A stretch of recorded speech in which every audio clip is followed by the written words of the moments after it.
자, 안녕하세요. 오늘은 소득세 기본 개념, 구조 이런 거에 대해서 한번 설명해 보도록 하겠습니다. 자, 이런 기본 개념하고 구조를 모르니까 여러분들이 소득세 신고할 때 매번 어려운 거예요. 오늘 천천히 설명을 할 거니까 자, 한번 보시고 잘 따라오셔서 소득세 신고 잘 하시기 바랍니다. 자, 첫 번째 소득세 기본 개념 한번 보시면 법인은 법인세가 부과됩니다. 소득세 같은 경우에는 개인의 소득에 대해서 부과하는 세금이라고 보시면 됩니다. 이자 배당 사업 근로, 연금, 기타 이렇게 소득을 나눠놨습니다. 소득 원천이 이자인 경우 이자 소득이고요. 자, 배당인 경우에는 배당 소득이라고 얘기하고 여러분들은 사업이기 때문에 자, 사업 소득입니다. 근로하신 분들 있죠. 사업하면서 근로하신 분들 근로소득 있을 거고요. 연금, 국민연금이라든지 개인연금 있으신 분들 있을 거고요. 여기에 해당되지 않는 소득을 전부 다 기타 소득이라고 보시면 돼요. 기타 소득 어떤 게 있냐 보면 내가 회사를 다니고 있는데 이번에 어디 가서 강의를 하게 됐다. 그 강의 금액이 50만 원이었는데 그 금액이 이제 기타 소득으로 처리될 수 있고요. 자, 복권 당첨 소득 이게 기타 소득으로 들어갈 수 있습니다. 거의 발생을 하지 않는다라고 보시면 돼요. 기타 같은 경우에는 이걸 다 뭉쳐서 합쳐서 과세한다고 해서 종합소득입니다. 근데 이 금액에서 비과세하고 분리과세 소득을 차감한 금액을 이자 수익금액, 배당 수익금액, 사업 수익금액, 근로수익금액, 연금 수익금액, 기타 수익금액 이렇게 수익금액으로 부르고요. 비과세하고 분리과세는 어떤 게 있냐 보면은 비과세의 대표적인 게 보시면은 여러분들 근로소득자 보시면 식대 20만 원은 뭐 빼준다, 자가운전 보조금 20만 원 빼준다, 이 빼준다라는 의미가 비과세라는 의미거든요. 세법적으로 비과세에 대해서 열거를 해놨습니다. 근로소득에 월 20만 원의 실비 변상적인 식대 같은 경우에는 과세를 하지 않겠다라고 이렇게 비과세로 언급한 부분이 있습니다. 그 부분이 있다라면 내가 총 240만 원을 받았더라도 식대 20만 원, 자, 자가 운전 보조금이 비과세로 열거가 됐으니까 이 부분을 차감한 200만 원에 대해서만 세법은 과세를 하겠다라는 말이에요. 이 부분을 비과세라고 합니다. 그리고 분리과세 소득이 있는데 분리과세 소득의 대표적인 거를 보면은 이자 배당이 있습니다. 이자 배당을 합쳐서 내가 연에 2천만 원 이하인 경우에는 분리과세로 빠집니다. 이 분리과세란 의미가 뭐냐면 아까 비과세 같은 경우에는 내가 돈을 받았으나 과세를 하지 않겠다라는 게 비과세고요. 자, 분리과세는 과세는 한다, 세금은 매긴다. 하지만 여기에 종합소득에 뭉쳐서 과세하지 않고 따로 계산하겠다라는 느낌입니다. 이자 배당 같은 경우엔 여러분들 뭐 통장에 조금씩 찍히죠. 뭐 1,000원, 2,000원. 저도 1,000원, 2,000원 찍힙니다. 그 찍힌 금액에 대해서 여기 불러와서 한 번이라도 여러분들 종합과세에 넣으신 적 있나요?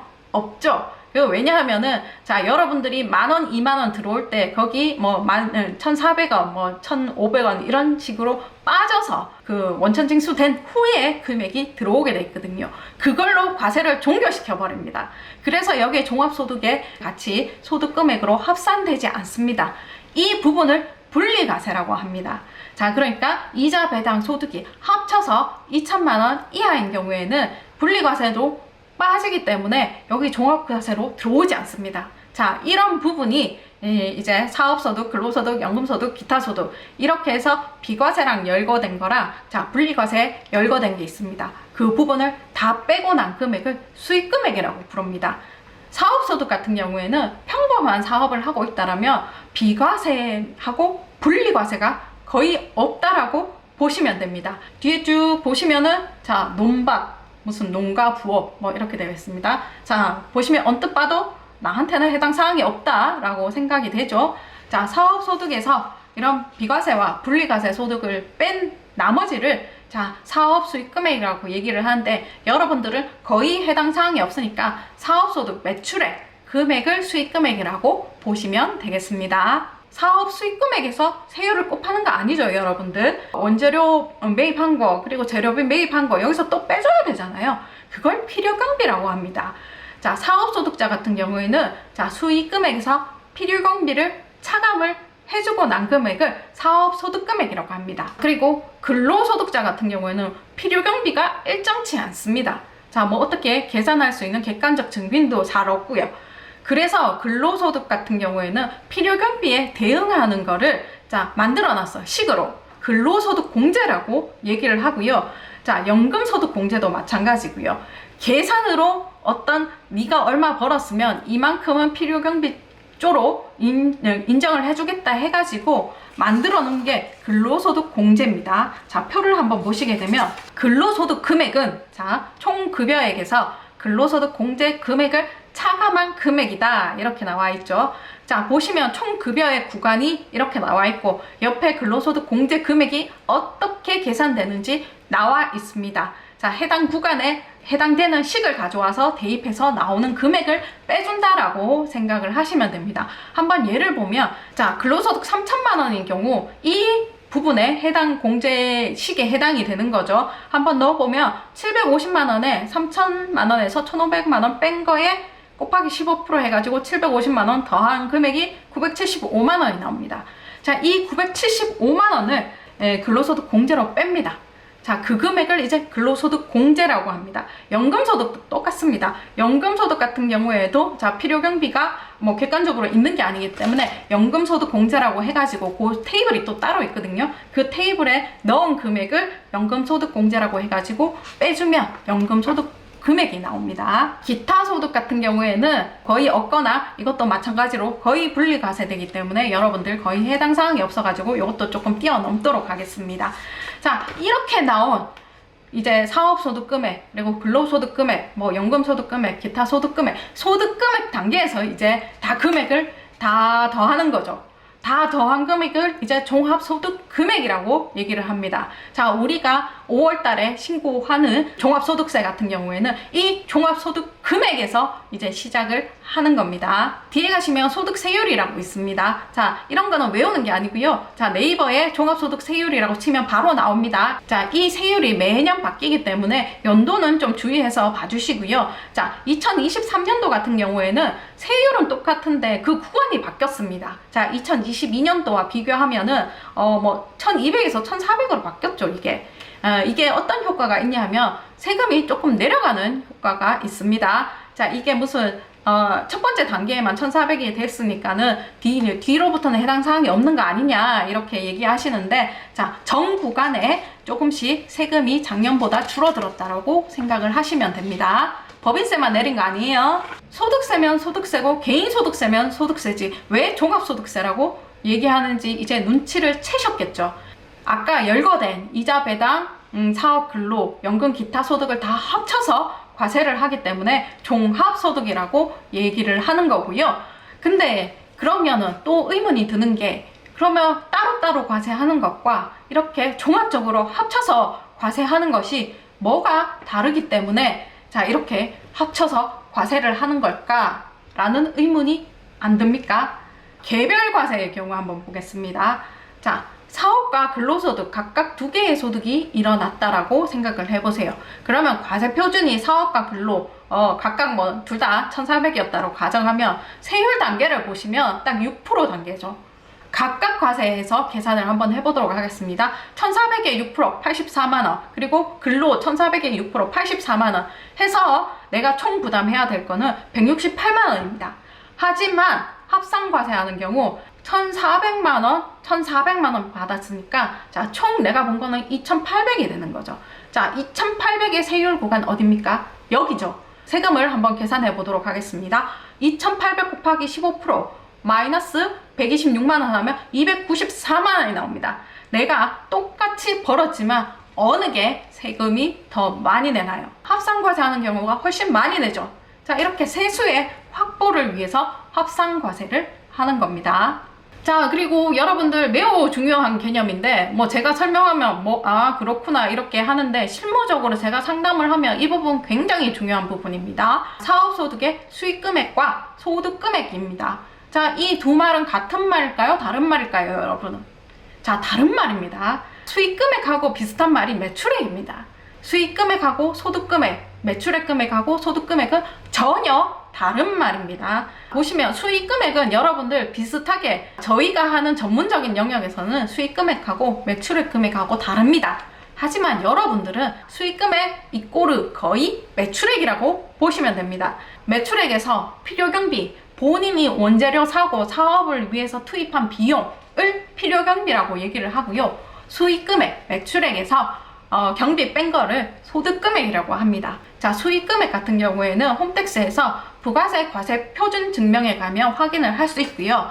자, 마찬가지로 소득금액 같은 경우에는 소득금액 증명을 요구를 하죠. 이게 왜 중요한지 한번 설명을 해보도록 하겠습니다. 소득금액이 매출액 아닙니다. 소득금액이 세금 신고의 기초금액입니다. 여기서부터 이제 시작을 하는 거고요. 국민연금 건강보험 부과 기준이 매출액이 아니고 소득금액이고요. 대출 받는데 심사하는 거 심사 기준이 소득금액이고요. 자, 비자 신청 등에 쓰이는 금액이 소득금액입니다. 그러니까 내가 원래 대출 받을 또는 비자를 받을 일이 있다. 근데 거기에 소득금액 기준이 4천만 원이야. 그러면은 내가 매출액, 자 이제 착각을 하는 거죠. 이제 자, 은행에서 분명히 소득금액 4천만 원입니다 라고 얘기를 분명히 했음에도 불구하고 자기는 이제 그걸 매출액으로 알아들어.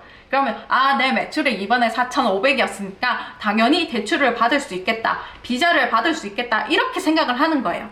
그래 놓고 이제 아무 말도 안 해요. 세금 신고할 때 뭐 세무사라든지 뭐 어차피 여러분들은 담당 이렇게 쭉 있는 세무사가 거의 없을 거라고 생각이 들거든요. 자, 그러면 세금 신고는 세금 적게 나오게 해주세요 이렇게 해가지고 필요금이 확 넣고 해가지고 소득금액을 확 줄여가지고 이제 세금을 적게 내.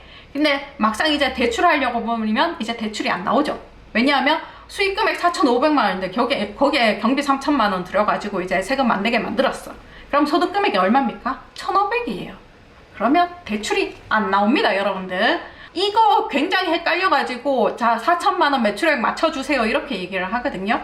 이거 실무적으로 굉장히 중요한 개념이라서 제가 따로 장에 넣었습니다. 뒤로 가보시면 이제 소득세 기본 구조라는 게 있습니다. 자, 이거를 알아야지 여러분들 어느 단계에 뭐가 있고 어떤 거를 빼주고 이거를 다 개념을 언뜻이라도 잡고 있어야지 이제 소득세 신고할 때 내가 이 부분은 여기에 해당되는구나 라는 거를 알 수 있습니다. 궁금하지 않았나요? 이제 세금이 어떻게 계산이 되고 있는지. 자, 한번 보시게 되면 자, 수익금액 제가 아까 비슷하게 매출액이라고 보시면 된다고 얘기를 드렸습니다.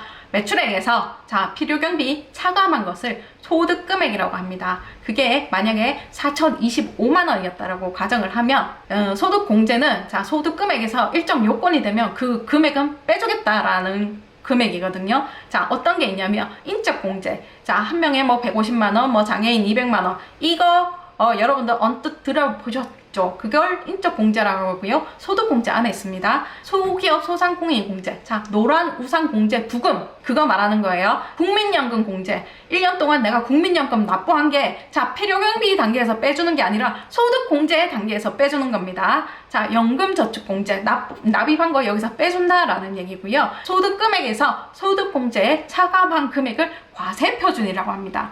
과세표준에서 이제 비로소 세율을 곱하게 됩니다. 3,275만 원은 자, 세율 15% 구간이기 때문에 15% 곱한 금액에 마이너스 125만 6천 원을 차감하면 이제 세액이 나오는 거죠. 그 금액을 산출세액이라고 부르고 지금 여기에는 365만 6,500원이 나왔네요. 여기서 또 해당이 된다면 따줍니다.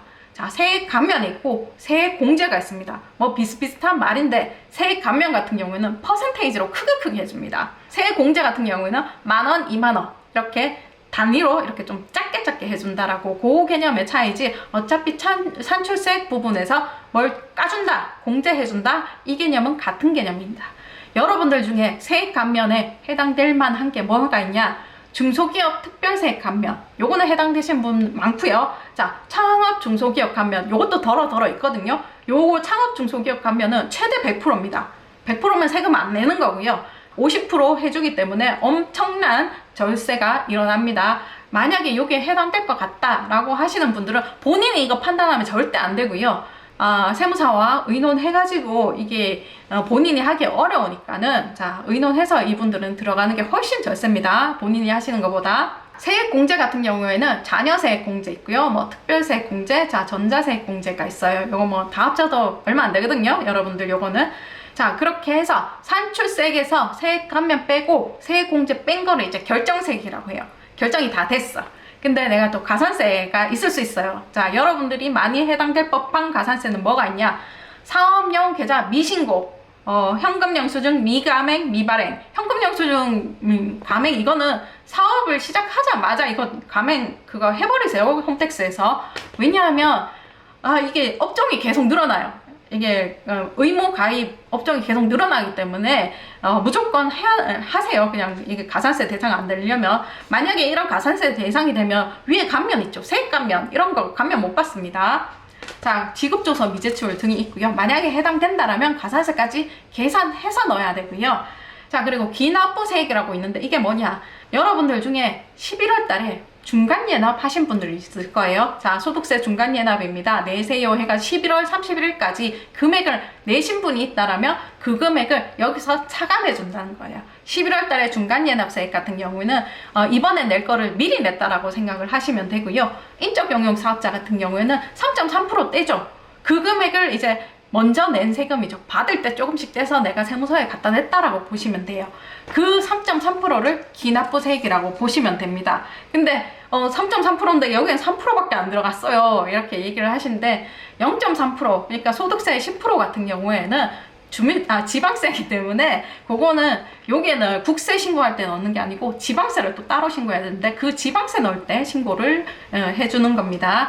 결정세액에서 가산세 플러스하고 기납부세액 마이너스 하면 이제야 비로소 5월 달에 내가 납부하는 납부세액이 나옵니다. 이 금액이 이제 5월 달에 납부해야 되는 또는 환급 받을 수 있는 금액이라고 보시면 되겠습니다. 자, 세금 신고 과정이 이렇게 복잡하죠. 그럼에도 불구하고 여러분들 질문을 어떻게 하시냐면 내가 이번에 얼마 벌었는데 간이가세자입니다. 이번에 얼마 벌었는데 세금 얼마 나오나요? 이렇게 물어보거든요. 간이가세자는 부가세법상 얘기를 하는 거지 지금 우리는 소득세를 신고하는 겁니다. 소득세법에 해당되는 말을 해야 되는 거죠.